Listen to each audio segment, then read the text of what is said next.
G'day. We have reached the milestone of episode 50. It is us, Mere 51. Mortals. 51. Now. But this is now the confirmed, gone past the actual 50 number. We've got a couple of cameras, one over here, there's one behind me, One behind Wani. and we're outdoors. So this is our little countdown. Yep, We thought, let's change up the game. Let's get it out of our little confined cube of a room. Try Let's somewhere just do it different. something different. And I think Exactly. it's, you know what's interesting? So it's taken us easily an hour just to set this up. But Fair chunk of time. so it takes a chunk of time, but I think it also goes to prove to people that if you want to do a podcast, you can be anywhere. Like, you don't even have to have a room to do it. You don't have to have a studio to do it. You can set yourself up, near a park in a good little location. Go and do it. Obviously, it takes a little bit of setup. But you can do it. Well, I don't know if you know this, but a lot of people who do just the audio ones, they do it in their closet because the Really? sound is better. Yeah, so they'll just go into their closet. Well, we do have a closet. We could probably do it in there. Yeah, video-wise, might be a little bit boring, but Excellent. All right. Well, today, enough talking. We are going to be talking about passion, which is a good one. It's always we've talked about it quite often in previous podcasts, and we thought it's probably a fitting one to be talking about it today as I get rid of an ant off your phone. And yeah, it's going to be passion today. But before, as always, the Mere Mortal moment of the week. Countdown. it's a fitting one. Go. It's a fitting one. So, return to what works if you lose your passion. Ooh. So- Okay. Good. These last, and this ties in with another one, which Yep. is been a current recurring theme over the last couple, which is what is the bane of my life at the moment? Yeah. It's the thought that I can multitask. Oh yeah. I cannot do it. So recently I've been trying for probably the past month or two where I was like, look, I really enjoy stretching in the morning, Yep. but I also need to start creating these like video clips of what we're doing and figure out like what points I want to cut and whatnot. So I'd listen to our whole episode. So what I would be doing is listening to our episode while stretching, which is normally where I just put on a podcast and let it go. Yep. The problem with this was, one, I wasn't listening to podcasts anymore, so I was losing a bit of enjoyment because I just wasn't doing that. Yep. I don't find listening to our own stuff particularly enjoyable. Again, Well, sometimes because once you do it again, not to say the people it's not enjoyable. yeah, it's well, that, yeah. I've already If experienced you've it already once. talked it, and it's quite recent. So yeah. Yeah, so what I would be doing is then I'd have to get up maybe like 8 times during the session and write down on this little notepad the time that I saw this video clip that I thought would be good and where I want it to be. So I was doing this just multiple times, and it was just taking, one, it was ruining my stretching sessions because I'd have to keep getting up, riding this thing. So I'd be in the middle of a pose, be like, oh, shit, I need to get up and do this. Yep. And so, recently the last day or two, I was like, I'm going to stop doing that. I'm just going to go back to, I can't multitask here. It's obviously not working. Yeah. I'm losing my passion for stretching. I wasn't getting as good a stretching and whatnot. So those two things combined Yep. made a very Good, okay. an annoying thing, but a good Mere Mortal Yeah. moment. No, I agree with that. A lot of people say multitasking, it's actually been proven. We've talked about this before. It is proven you cannot Line proven. multitask. You cannot multitask, scientifically proven. But we still tend to try and do it. I've done the same thing, where it's driving, whether it's driving and listening to a podcast. You can do it. It's a thing. But I feel like I'd lose 60% of the content that's being produced. And so, I ended up listening to 3 times the amount of podcasts that I do normally, but I've absorbed probably only a third of it. So it's kind of like, well, am I just wasting time at that point? Should I just be listening to music if I'm not going to be paying attention? Yeah, So for sure. It's an interesting one. Mine is, I've said this before to you, paper has more patience than people. Paper. Okay. So it's what quote. type of paper? It's a quote from Money paper? Well, no. This is just pure paper. So Paper wood? it's a quote from Anne Frank's diary that I'm currently reading, the diary of Anne Frank, and she sort of makes a quote around how paper, the thing which she writes in, is much more patient than the people she interacts with, which was her family. I just found myself losing patience like the whole week, just with everything. Where it's just like at work, personal matters. I just felt myself losing patience, and then when I looked after it, a minute or 2 minutes later, I'm like, oh man, like I just lost patience for like no reason. And so it was just I remember that quote, and I'm like, things like the human being is such an unpatient, such an emotional, very diverse thing that it's just so much easier to deal with anything else. Like if you were to write a piece of paper that said whatever 2 times 2 is 4 or something else, and then you were to converse with a human being about something else in a very similar pattern, you're probably going to lose context. You can debate things, whatever else, in person. but through paper or through anything else, it's just so much easier and so black and white. It wasn't so much a thing as saying that, that's the only method of communicating. It was just, it made me think, you can get yourself into some moods and lose patience for almost no reasons. Yeah. One of the things I find helpful with that is, so you wouldn't get that same impatience with like a dog, for example. So say your dog is acting up and doing silly things. Yep. You sort of can acknowledge like, okay, it can't reason, it can't see beyond these different points. Like it sort of is the way it is. Yep. And you don't feel like it has this inner essence, this soul or whatnot that can choose, like it's choosing to make you annoyed, it's choosing to do all these things to you. Yeah. What I've found is a good like little switching thing is to try and do that same trick with humans. And if you think about it, like we're controlled by our genes, we're controlled by our environments growing up. So I think you can all acknowledge as a baby, you have absolutely no say. You have no say. When you're an adult, it sort of feels like you have a say a lot of the time. And I would argue you probably don't. But it's just a good psychological trick to be like, oh, that person is the way they are because of all these different things. Like they really didn't have a choice in anything. So if they're annoying me right now, they don't really have a choice in annoying me. Like, but I have the choice. Just flip that around. And That's a good point. That's a good point. I want to go. There's another quote. I know you love quotes. I was thinking about the Tony Robbins one. He says, even better. Physiology changes your psychology. And I think it's a good one. Just in terms of, I was thinking about this particular moment. I'm like, okay, well, if you actually think about changing how you act, you're probably going to be worse off than just acting in the way that you want to think. So yeah, there's an interesting one. Have you heard of physiognomy before? No. Okay. Physiognomy. It's a similar concept. Word? Yeah, it's a word. It basically means like you can tell characteristics of a person or a thing by judging of their external exterior, their appearance. Yeah, okay. So if someone's hunched over and like, dark face, dark eyes and whatnot, you can sort of like tell, the body language. That's called physiognomy. It's not really the body language. You're extrapolating even further from that. Ooh, so it's sort of like a disproved science in a way. Okay. But I sort of somewhat personally believe in it. Okay. So, physiognomy. Anyway, topic for a different time. Let's get into the topic of the day, passion. Go to definition. So I can go into the etymology. So this might be interesting for you. So it comes from the Latin pati. Yeah. It means that which must be endured. So it's not a positive thing. It's a negative thing. Yeah, okay. In Middle English as well, it's a controlling of the emotion or... it is a controlling emotion or the desire to sin. So when you've heard of things like the Passion of the Christ. Or, he was wildly passionate, or like his passions overtook him, his passions controlled him. Yep. I don't think that's what we're particularly going to talk about today. I think we're talking more of it in the positive light, in the better aspect of it. But it was interesting to know that it came from that. Yeah, well, no, it was actually interesting that similar things were finding when I was sort of researching it, where so the word itself actually, again, was used way more heavily in the 1800s than it is today. I think about like 4 times, something like that, right? And it was identified as that strong and barely controllable emotion. So that was what passion is. It was something like, oh, that person's so passionate about fighting that he can't even control his emotions behind it, which was interesting. Another one was a state of or outburst of strong emotion, an intense desire or enthusiasm for something. A thing arousing great enthusiasm. So, the connotation of it was almost negative as opposed to the positive side. So, nowadays, I think people think about it like passion is that really great thing that you have. I think the enthusiasm behind something. But, there's a lot of it that can be, you're barely controlling your own emotion, and that can be called passion. So, we're probably going to be focusing on the latter side of it, where it's the positive side of things as opposed to the negative. For sure. So, now... I want to kick it off, start it all off with it sounds like a simple question, but it's always tricky when you actually ask it. So for you, Mr. Down of the Mere Mortals, what would you say is your passion?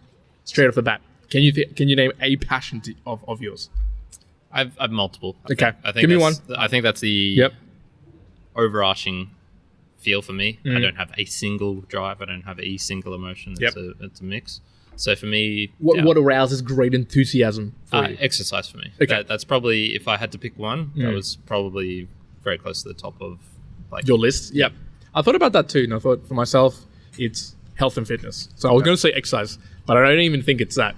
because I also get like really great enthusiasm when I'm eating right, or the food I want to be eating. that rice, eating those vegetables. Yeah, eating the right calories, training the way I want to, getting enough steps. That to me is like, oh, I'm enthusiastic when I do that. I reflect that on my daily goals, or reflect that in my monthly and yearly goals. So I'm like, I can see that I'm enthusiastic. And when I don't do it, I just, in my mind, I'm like, it's there. I'm like, oh, I just really want to be doing that. And it's never left me for 10 plus years now. So I'm like, okay, I think that's definitely something I could call out as a passion. Yep. When you think about it from maybe a work perspective, or a working perspective, or a monetary earning perspective, off top of mind, can you think of something that you would say, yep, I've got a passion for this?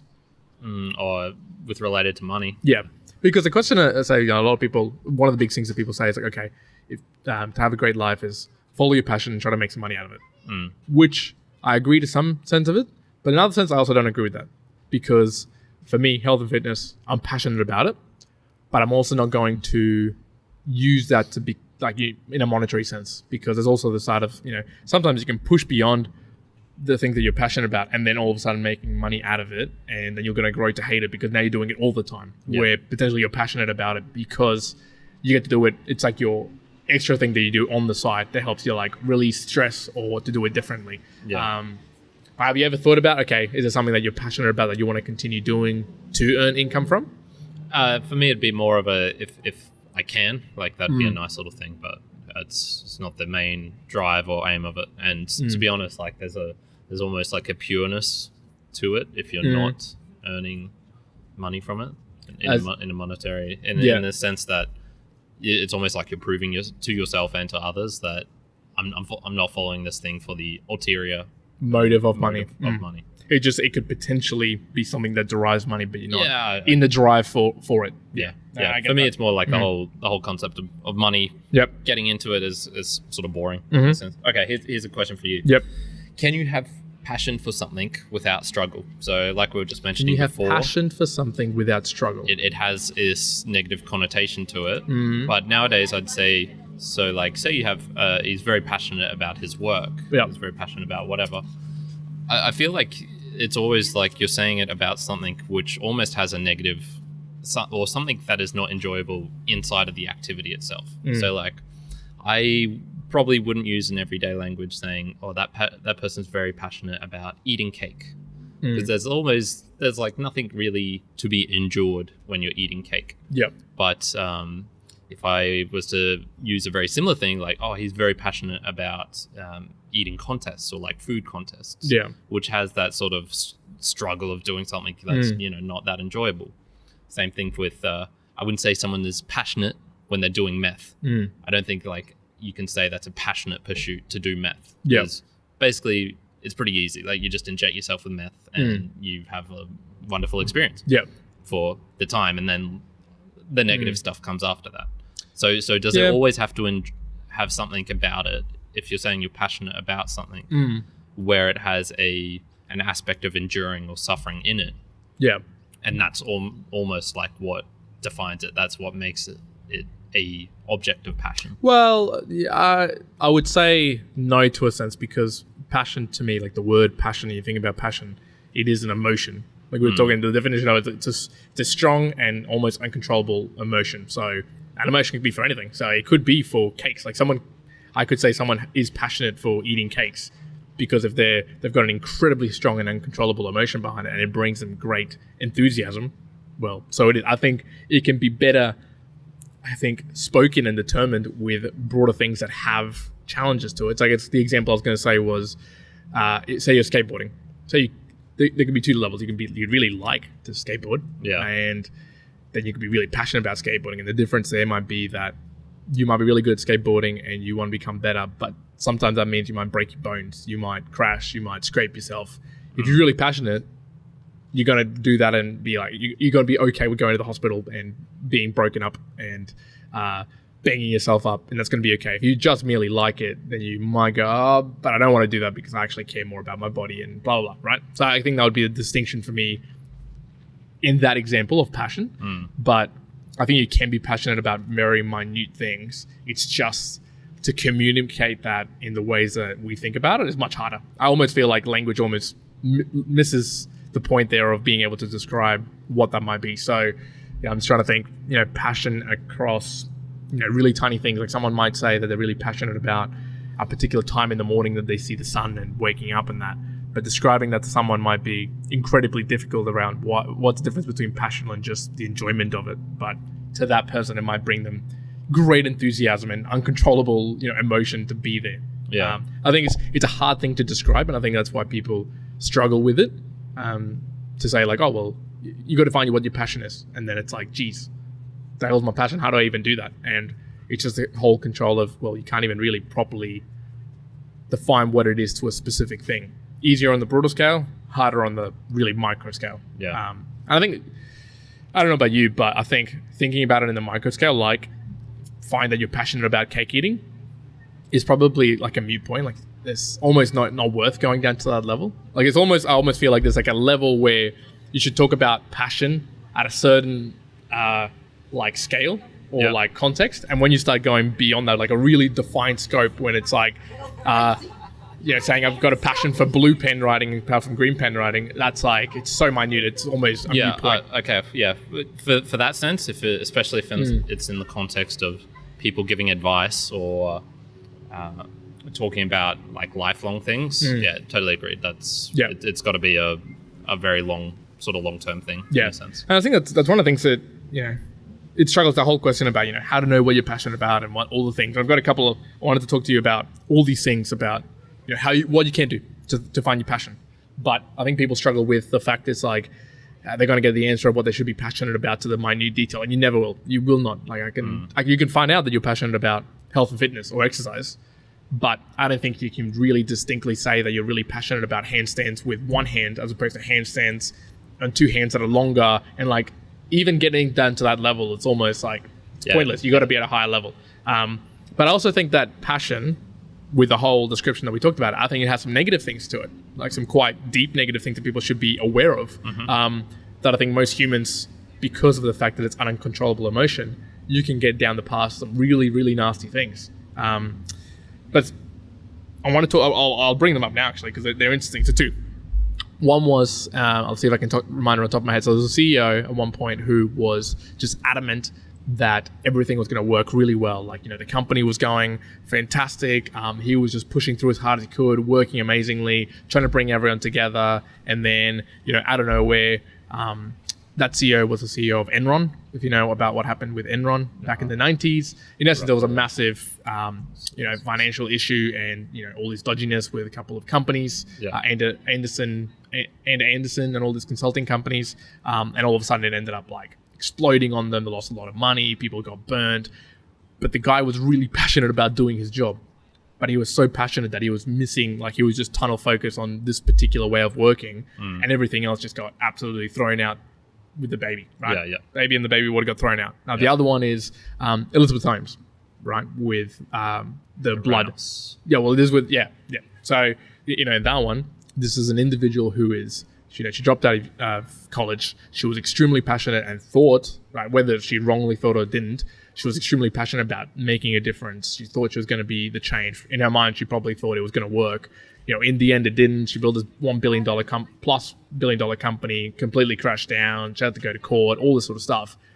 But in the end, she was a very passionate person. So I think passion can also drive you in this really, really deep negative place if you're not, correctly advised otherwise or left free will. Yeah. Okay. This follows on with something I wrote. So follow your passion, but not blindly. So think of it more of like a guide. So you can have a good guide that can take you around to, amazing places in the city, see different places, but you can also have a shit one, which will take you to like the outskirts and then rob you. Yeah. So be aware of reality and the feedback and attune to the possibility that you have like over ambitious goals, that you have, this is maybe a path that leads somewhere, but you have to be aware of where it's leading you as well. You can't just leave morals at the door and follow your passion. And I think that's where, in those particular instances, I think some of these individuals were leaving moral at the door, or ethical boundaries, where it was like, no, I'm going to make this work, like no matter what, because I'm really passionate about it.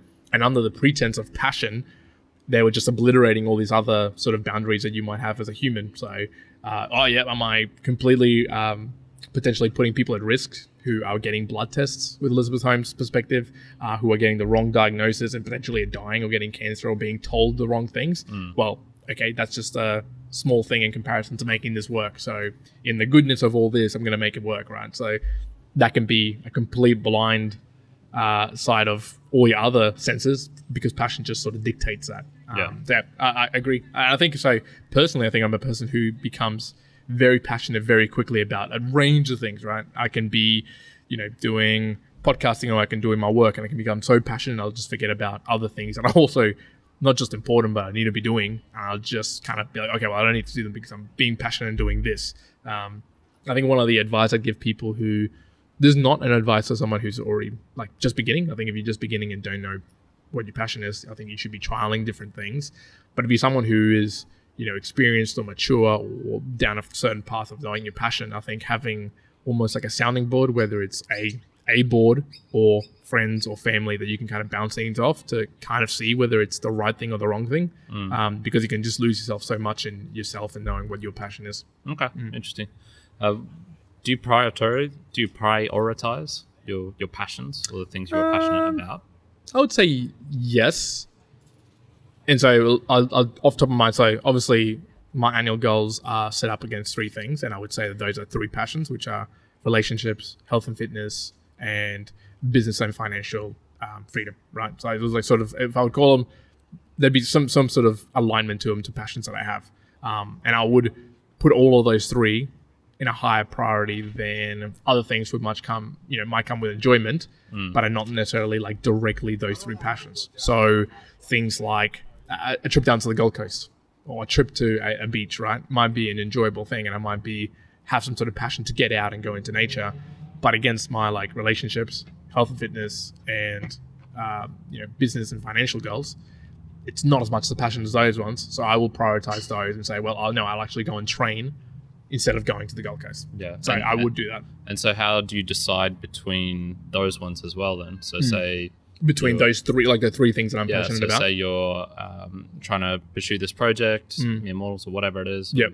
And you realize like, to go to the next level, I need to put in 16-hour days for a year. Well, and I think obviously that's going to detract from your ability to exercise, to get enough sleep, to whatever. So how would you? Yeah. So to prioritize, because you already at that point know that they are your passions and you're going to put in that effort towards them. So then I would actually prioritize them in the ones that, what are the passive ones and what are going to be the active ones of your passions. So we're talking Mere Mortals, you're talking like more business, financial things. Those are generally not going to be passive things. Those are going to be active things. So I'll generally prioritize them because I've got to put in some continued effort that's prolonged, and you have to make the time for it, as opposed to just living a passive life. Whereas fitness for me now, I could just not go, I could drop it from 5 days a week to 3 days a week, or not go for 2 weeks and put that to the side and come back to it, because I've probably either built myself up to a certain point now, or now live a life where I'll just walk more or do other things that it'll kind of be influenced to support that passion. But things with, say, business or financial, unless you're really putting some active effort into it, it's not going to get done. So unless we decided like, okay, we have to make time to come down here to make this podcast, then publish it, do all the effort, like that's not going to get done if we don't actively do it. But I know that with fitness for me, I could just go and I'll probably walk or play a bit of basketball or do something on the spare time that I've got, and that can be done a lot easier and passively than this active work. Yeah. Same with, so I'd put things like relationships as active things. So again, they'd be above things for me for fitness, because again, I've got to actually put in effort to organize times or set up times when we're going to be together, either with my family or my sister or my partner. So all that, you probably have to be a little bit more active. Yeah. Okay. Yeah. For me, it's like a sliding scale. I think I'll focus on some things more intensely at points, and then usually it drops off, and then something else sort of takes its place, and it can take cycles. So, I was very, very into stretching for a while. That sort of died down, then it came back up again, and I started putting a lot of hours into it.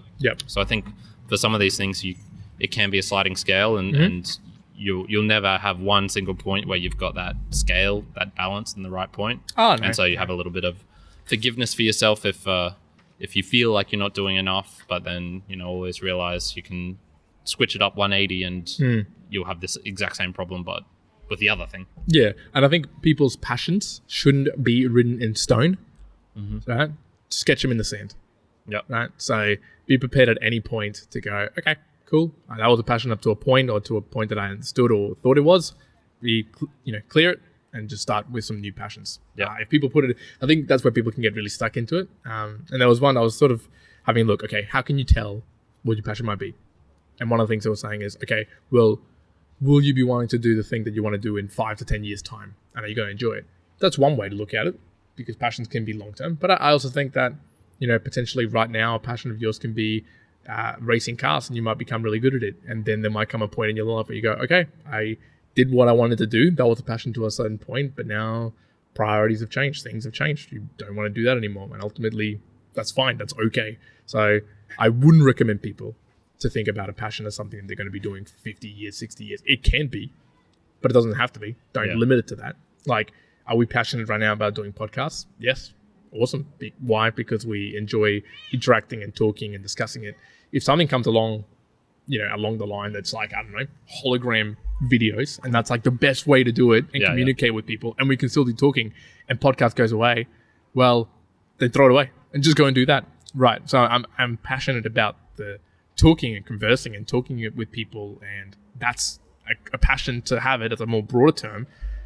But then if you were to edge yourself to stone and be like, no, I'm passionate about podcasts, then you're never going to move away. Yeah. Like, be passionate more about like that, again, broader context, as opposed to like this really micro thing that can really change at any time. And if you are going to do it, write it in the sand, not etch in the stone. Yeah. So that's a good one. I've got 6 signs here of what I think would indicate that you're a passionate individual, or how to be a passionate individual. And this was 6 that I'd narrowed down from like 50. So I was googling, how to be passionate, blah blah, and I found all these things. And I'm like, okay, well, I've got heaps here, 50. And as I really read into them, I'm like, I don't believe in many of these at all.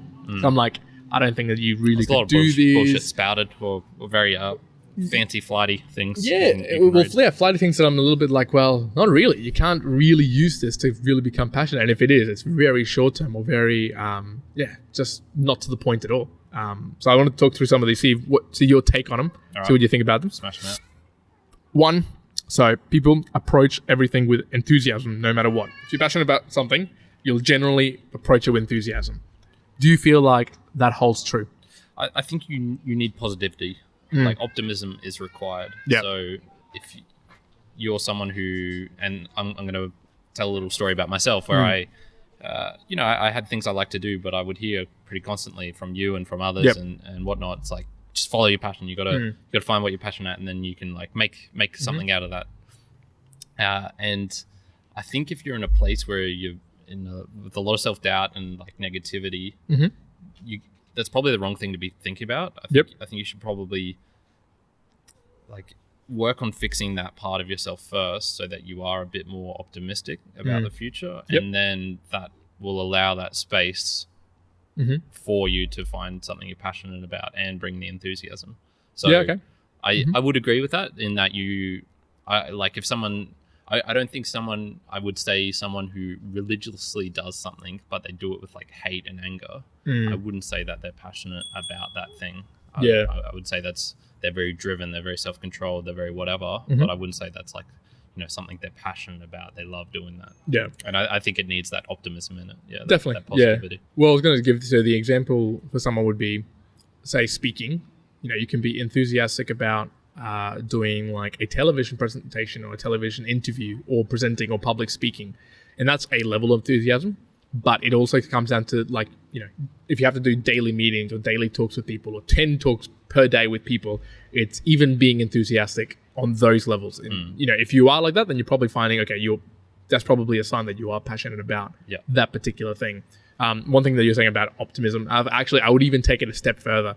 And I heard this term yesterday, delusional optimism. I think you have to have a level of delusional optimism to know it's a true passion. And by that, I mean, we're talking about, say, mere mortals. And if you're passionate about it, you should be okay to think that, there's going to reach 100 million people someday. Or if you're passionate about if you're starting a company, if you start a company and you're enthusiastic and happy and have this delusional optimism that, you can make this happen to some gigantic thing. So let's, like in Elizabeth Holmes, you can think it's this massive thing. You need that. You obviously need that sounding board to not go insane and just go well past, boundaries. But you have to have that passion. Yeah, for sure. So, actually, I just thought of a real good example from my own life. I'm not passionate about going out and speaking to people, but there was a period in my life where I was doing that for 3 hours every day for months and months, getting up to like close to a year. That's a lot of time. It's a lot of time. I was not passionate about that, though. I just realized that was something I needed to fix in myself because it was crippling me to the point of depression and anxiety, in the sense that I just wasn't confident speaking to people and in social situations. So that was something I needed to work on. I was absolutely not passionate about that. There was no way, but it was something I was spending a lot of time on. Yeah, okay. Where on the flip side, I would say that I am passionate about speaking with people. And I was even just telling you a story, like on the weekend, I got to go and speak with people that I just generally haven't in a while. And it was just fun. Like I could have done it for hours, just speaking with people and talking and interacting and just doing different things. That to me just drives like just great enthusiasm. And sort of looking at that example, I could do that day in, day out without much challenge at all. It would just feel like it would feel effortless to do that. Yeah. So, yeah. Second one, generally you'll have grit to persevere and never really go down the path of making just random excuses. So another sign that something is a passion of yours, or if you have a passion, is when you tend to do things without any form of excuse. An example for me is fitness, right? There is very few and far between days that I won't go to the gym or go to be healthy of some kind, and it won't even matter if I'm injured, if I'm for Christmas Day, if something's on that's really important. There's generally very few reasons as to why I wouldn't go and do some sort of workout on a particular day, right? And that'll sort of tend to point to you that, okay, maybe that is a passion of mine, because you don't make any excuses about missing it, and you're never going down the path of like, oh, well, I don't really want to be here. I don't really want to be doing this. And you'll grit through a lot of issues that exist. So I would definitely say something around that would highlight a passion. Yeah. Okay. Cool. Are there cases where you should not pursue a passion? So something you're very passionate about? Well, I think No. I think if you have a passion, I would almost say it is your to the point of you were born potentially not for a particular reason, right? You're just born, it's just a random chance. But if you have an avid idea in your mind that you have a passion, then it should be almost mandatory that you pursue it. Yep. And that's where you obviously need some sounding board to be like, okay, well, is this ethical to do? Is this moral to do? So I'm not suggesting that if you have a passion to kill people, you don't go and do that. Yeah. You can obviously reflect it with general humanity and go, okay, well, that's probably not a thing you should do. Cool.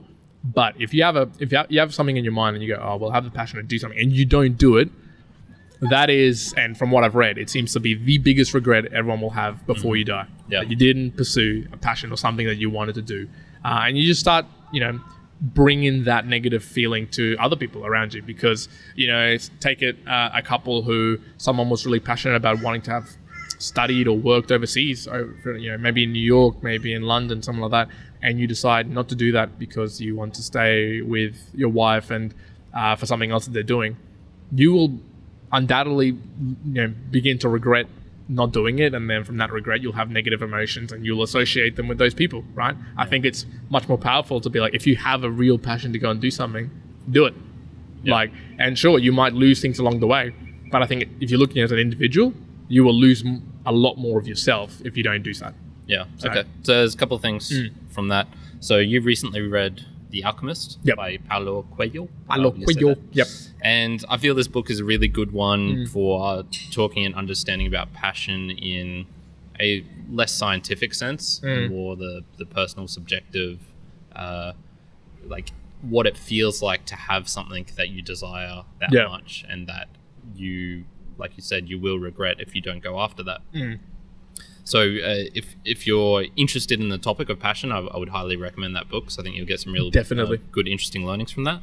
I think of two cases where potentially following it is not the ideal thing to do, and where it could lead to bad outcomes.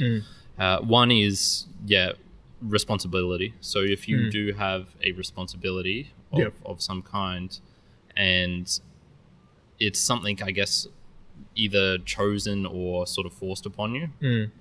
So I'm talking like having kids or something, or you've got sick parents, you've got whatever. If you have a responsibility for something, I don't think it's reasonable to just up and follow your passion if you have this thing. I think, you know, maybe you can put steps in place to try and implement it. I'll give a concrete example. Say you have a sick mother or something. She needs a lot of caring after. You're her only child. Your dad passed away some years ago, but you want to be the best bodybuilder, the biggest bodybuilder in the world. Yeah, and that dictates that you spend time away, time doing this, all that. Yeah, exactly. So I feel there is maybe a point of such responsibility where you'll have to just acknowledge, like, okay, this goal, this ambition, whatever, this passion is maybe too much, and I will just have to live with the fact that I couldn't achieve this one thing. And you know, that's a hard thing to acknowledge, but I think there are moments in your life where you think something, that you really want to do something, but you have to acknowledge, like, okay, no, I can't do this. The other one would be a masquerading of passion. So something that is masquerading as passion, but you know, potentially isn't, and it's more of a self-interest, or something, I guess, that you're really not that passionate about, or is, like you mentioned, it has negative benefits for everyone. So even though it's sort of like masquerading as a passion, and if you follow that, can you give me an example of what you mean by that? So I would say someone who has the idea that they want to be the hottest person in the world, for example, the most beautiful. Okay. You could follow that path, I think, and your probably reason for doing that is because you like attention, because you like you need that thing of what other people say about you, like it makes you feel good inside. Okay. Well, you could say you're very passionate about that, and you could prove it by the fact that you're working out every day, you're trying to eat as healthy as you can, you're looking at, you know, Botox and all these different sort of things that you think will get you there. Well, no, I would. To say, I wouldn't. Maybe it's not masquerading as a passion. Maybe it's passion just with very obvious, like, negative benefits to it. Well, no, just simply say it would be. It kind of could be masquerading passion, because it's not a true passion. It's not an internal passion. It's a almost society pushed passion, well, that you believe is a passion. So to me, I'm just thinking. It made me think, like, keeping up with the Joneses. So you know, getting a new car so that you can look good, and then people think that you look good, and you think that's I'm really passionate about looking good. Well, no, you're just really passionate. Like, you're not even passionate. You just think that you have to look good so that people think that you're great. But actually, that's not even a passion of yours, because if there wasn't those people there, or if you were somewhere else, would you go and do the same thing? If the answer is yes, you would. Okay, maybe like there's something else towards it, but you know, a lot of the times it isn't. Like, that's not the reason why you're doing it. You're doing it for alternative reasons. So I think masquerading passion is probably a good term for it. And this is where I guess it's probably getting a bit too deep for us right now, where morality comes into play, and it's like, you know, what's the underlying thing behind this passion, and why do you want that? And you know, if it's a negative one, you know, should you be following that passion? That's a deeper story. Topic. We've got to call up Sam Harris for that one. I got another point I've got here is to know what is a passion. You'll generally have a laser focus on it. You'll generally have a very nailed down view of what you want to be doing, how you want to be doing it, and you'll sometimes push things away that sometimes can be important. You're going back to the topic of knowing what's a priority for you. Sometimes, you know, people out there might be really passionate about, say, marathon running, or say being fit, and you're with someone who isn't like that, wants you to kind of just eat whatever, don't go running, wants you to be with them. You might really enjoy being with them. Sometimes you have to make a choice and be like, well, actually my passion is to be healthy, and that as an individual is important, and you might have to leave someone for that. If they're not, you know, if it's a really important thing to you and it's a passion, then sure, you know, they might be providing you benefits. But if overall it's a negative thing to your life and it's a big passion, like, you're going to regret that a lot. So knowing that you have laser focus and you'll be willing to put away other things can show you that you'll be able to be passionate about it. Same thing comes for, say, Olympics. If you want to be a gold medalist, you better believe it's going to have to be a passion, because you're going to have to be laser focused with a lot of it, and you're going to give up a lot of things. If you want to be a gold medalist in swimming, just know that you're going to be putting in 4-hour days for probably 6 years of your childhood and into your adulthood, multiple days, and you're going to give up any type of, just Normal mixed life. up eating, normal life, socializing. You're training super early, super late. You're always pretty much just swimming. If you're passionate about it, you're probably going to be less inclined to care because you're so focused on it. But just normal everyday people are going to be like, okay, well, there's no way I would do that. That's fine. That's what distincts, passion from non-passion. If you think you can just go up and, I'm going to train for 2 years, I'm going to become a really fast runner. The act of training is fine, or the act of doing it, or thinking it is, but it's then having the passion to be focused, to pull away everything else, even when it's like, okay, this is a little bit extreme. Yeah, that's what you need. You need sometimes to be extreme to achieve some things, and people just generally won't. Yeah. I'd say the number one thing that would take people off the path of following their passion, in the words of Paulo Coelho, it's finding your, what is it? It's like your personal dream, or it's your, damn it, I'm actually not going to be able to say. Your personal legend. Personal legend, that's the one. I read that recently. Yeah, well, I read it last night and I still feel Oh, did you? Yeah. Nice. I would say the number one thing that takes people away from finding that is the judgments of others. And that's one thing you really got to look out for. Well, it's very pernicious. It's very... well, it's actually steps into the next one I have, because, you will know you were passionate when you believe in yourself when you're doing something, but have deep self-confidence. Like, I'm talking like super deep, to the point that... Irrational. Yeah, someone could come up here and come and talk to us and be like, I don't really like listening to what you're saying. They'll come and sit down and be like, God, what are you guys doing? It's so weird. Yeah. Don't care. I literally do not care. Don't have any issue with that at all. You have to have just deep self-confidence that you're doing the things for your own passionate reason. Same thing with training. If someone came up to me while I'm training now and was like, well, why are you doing this? You could be doing that, or you wasting too much time. Like, it's just, there is, for me, no inclination in my mind that I'd be like, oh, well, yeah, maybe that'll change my mind about why I'm doing this. And no, for me, that passion is always going to be there. I'm not going to change it. You're not going to go to you and be like, oh, you should actually stop stretching. You should just stop doing it completely and actually focus on doing something. You're not going to do that. Yeah. Like, it is, for you, it's a passionate thing. You're not going to change your mind around it. So I think deep self-confidence gives you an idea of, okay, yep, that might be a passion of mine. If you have it almost naturally as well, when something comes along. Yep. Sure. Another one as well, so they seek both, and this is an interesting one, seeking both of inner and outer peace. Okay. When it comes to passion. So what does that mean? Tell me one. Well, so this goes away a little bit from just like normal. If we're talking about from like a running, training, Olympic, okay, that's a little bit different, because you might be aspiring for something, but something might be a passion to you that brings you sort of an inner calmness. So for me, a little bit, to train, to walk to the gym, to work out, to eat right, brings me a bit of an inner peace. As in, even when externally everything might be going wild and be stressful and whatnot, I know that that's a thing that to me is such a passion that when I do it, it brings me certainty, it brings me calmness. It's like, this is something that I truly enjoy, and I can again and again and again. It's like, it brings me peace to the fact that I'm doing it. I think that's how I would try to explain that. The other one would be, say you're an entrepreneur, say you're working like incredibly long hours, 14 hours days, 16-hour days. The people who are truly passionate, reading Elon Musk's book, and if you listen to him in that, while he was quite over the top, he has this very South African way of being, and if you've met many South Africans, you would understand. But when he works, even when he talks, you can kind of tell he's got this inner peace about him, that he's happy for that he's doing, and for the passionate thing that he's following. So, he divorced his wife that he had. He lost a child, and then straight away wanted to have another child. He's done a lot of things that people externally would look and be like, oh man, that'd be horrible. I don't think, how could you live with him, blah, blah, blah, blah. But when you listen to him speak and when you read about him, you can see that to him, he's found inner peace because he's following his passions. He's doing the things that he wants to do. And you can't take that away from someone when you find a true passion. So that's sort of what that sort of means. It's harder to, I guess, realize about something until you get really deep into it.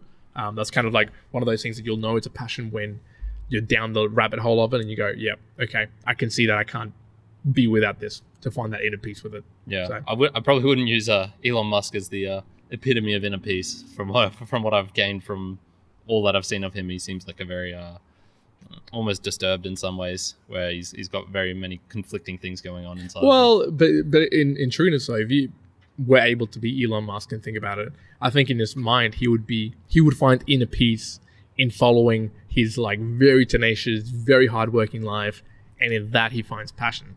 Now, I think everyone else be like, I couldn't imagine. And you can see like the damage he's doing to other people, right?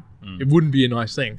But at least for him internally, I could see that there could be some inner peace in the fact that he's following things he wants to do. Yeah, So that's sort of the mindset. And my last one here, generally, you'll be a self-starter and remain motivated through difficult situations when you're following your passion. So let's take it back again to just a simple example, because for me, gym, even if it's training, I'm going to go. Even if I've twisted my finger, I'm going to go. Even if my leg feels like it's like breaking and to the point that I really shouldn't be training, I'm probably going to train, because I'm just going to be like, I want to do it. I'm self-motivated and I don't really give a damn if I'm going to injure myself. That's almost to the point of passion for me in that regard. But generally you'll find that if you're just starting and you don't know what you're generally passionate about, is try a couple of different things and you'll generally find it'll be something that you're drawn towards, because you'll be more self-motivated to do it out of just nothing else, but just the fact you'll be like, okay, I'm more inclined to go and skateboard than ride a bicycle, or I'm more inclined to run than go to the gym, right? And if that's feeling okay, follow your gut, try that out, and you might find that might become a passion of yours, because that's your natural inclination or your self-motivation to do it. Yeah, well, yeah, you gotta I suppose test the boundary, the limits of your passion as well. Try and find where that is, because for me, I wouldn't say the same. Like I have much more, I suppose, focus on long-term health. So like doing the finger, I can sort of do handstands, and I think if you're in the same position, you probably still would be. But for me, it's like the risk of breaking it again or doing something worse, which would then take even longer to get back from, is just not worth it for me. Yeah, exactly. And you gotta understand who you are as a person behind that. Passion comes in different ways. Like for me, I injured myself so many times playing touch rugby league, and I kept playing like badly as well. Badly, and I kept playing. Like I was like, I'm gonna get back in 2 weeks. I don't care if I'm injured. Like I'm gonna do it. Yeah, I'm a passionate person in that regard of like getting back into it, and just I really enjoyed it. I'm gonna do it because it brings me much joy. Sure, it brings a lot of pain elsewhere, but I'm gonna do it. So you've also got to. That's where I think a board, like a sounding board, is always really good, because it's a scale. Again, right? It's a scale of how when you're passionate about something, you can be really too extreme. And I think at that point, I really needed like someone that I'm talking to, or a group of people that'd be like we understand that you like this, but maybe you could do this and this that keeps you active and whatever, and allows you to recover. And I think that would have worked out way better, probably. With the same thing that people who have really long-term views, you can have a really long-term view, but some people might take it to the extreme and be like, well, okay, I won't train on my hand for a year to make sure it's really, really good, and then I'll get back into it. I was like, okay, that's probably too much into the extreme. You got to slide it, and having people on you that can help you slide that in the correct position, definitely a plus. Yeah, for sure. Working with others, how can you tell if someone is passionate about something, do you think? Well, I just realise a lot of those things that I mentioned, right? Just if they're focused on something, if they're they're self-starters with it, they're motivated, if they get through challenging times without much of an issue, or, almost even enjoy the challenging times, that's when you kind of see that someone might be really passionate about a particular thing. So business sense, if you're looking after people, it's always good to kind of see where someone might be passionate about in comparison to others. So I might know that someone's really, really engaged and passionate about making sure that some of the testing and some of the quality is done to like the nth degree. Awesome. Once I know that, I can be like, okay, I'm going to ensure that person has the right tools to do that and align them to that work, and then they'll flourish with it. If someone's really passionate about the same thing, and then you're like, oh, they're great, I'm going to make them match more people, and that's not their passion, doesn't align, and you're kind of like afflicting in between it, then obviously it's going to create issues, right? Yeah. So I think just the sort of items I mentioned, looking at that of the people who you might be working with or who you're interacting with, and then even talking about from a friendship group. So people that we don't know as well, our shared friend Deuce, we don't really know really what his passions are, right, to a very deep degree. It probably would be beneficial for us to know a little bit more of that. So when we either interact with him or he's choosing things, we can be like, oh, okay, we know that he actually enjoys doing this more than this. And if you were to ask him to come to one or the other, you'd probably just go with one if he's busy or with whatever. So Yeah. I don't know. Would you add anything else to that? No, I think With that's working with pretty good, man. Yeah, I suppose it's just hard with team projects because when you're doing something that requires others' involvement and they don't have a very similar level of passion or something to what you're at, Yep. I think that is probably a causing of conflicts as well. Well, and Trying to this is where maintain that. it's kind of like passion, but it also goes to goal setting, right?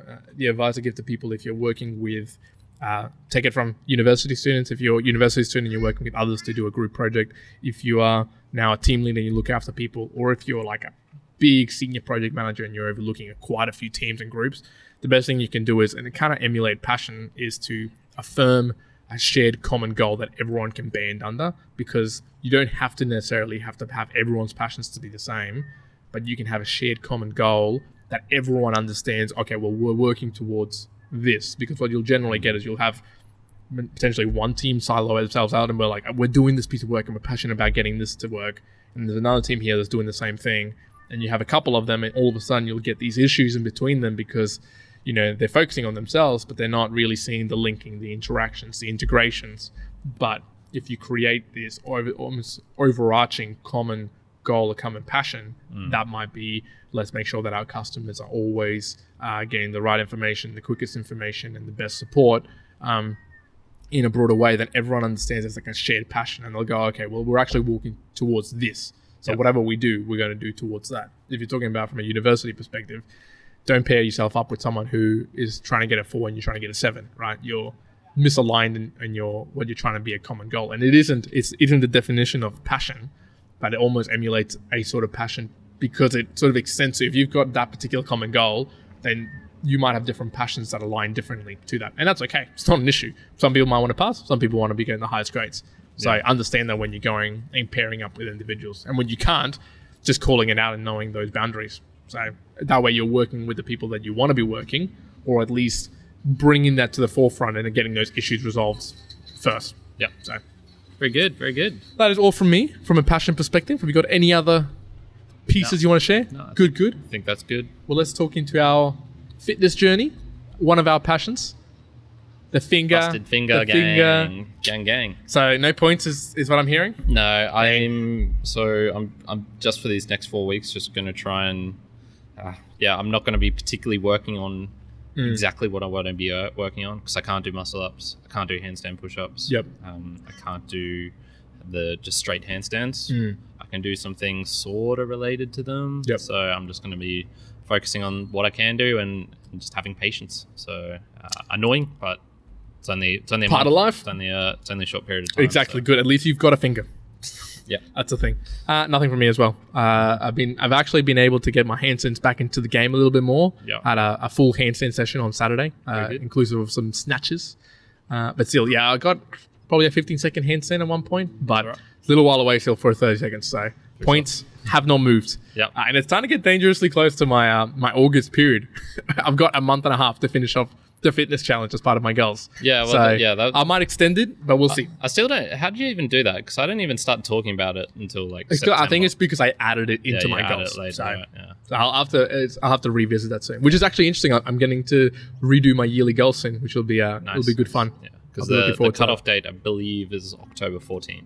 Yeah, okay. For when we When we started started the fitness goals, Yeah. the fitness challenge. fitness Good. challenge. Yeah. All right. Good. Well, from the outside, from the kangaroo points of Brisbane, Australia, Yes. we have been talking about passion. passion. If you wanna I hope hit- you're passionate, Yeah. to hit that subscribe button. Yeah, on and if- YouTube. If you're passionate to also continue listening to us, you should go back and take a look at all of our other podcasts. Now have been 50 plus in total, like 80, right? 80 if you include the interviews and the reviews. Yep. Go leave some comments, likes. If you are on the Apples, leave a comment. Positive, negative, I don't actually care. Just leave a comment. It's just going to keep on rolling. We're going to be talking about a fair few more things. We have a couple more interviews to come. Yep. Some coming out shortly. Exactly. Very good. That's all from me. One out. Kyron out.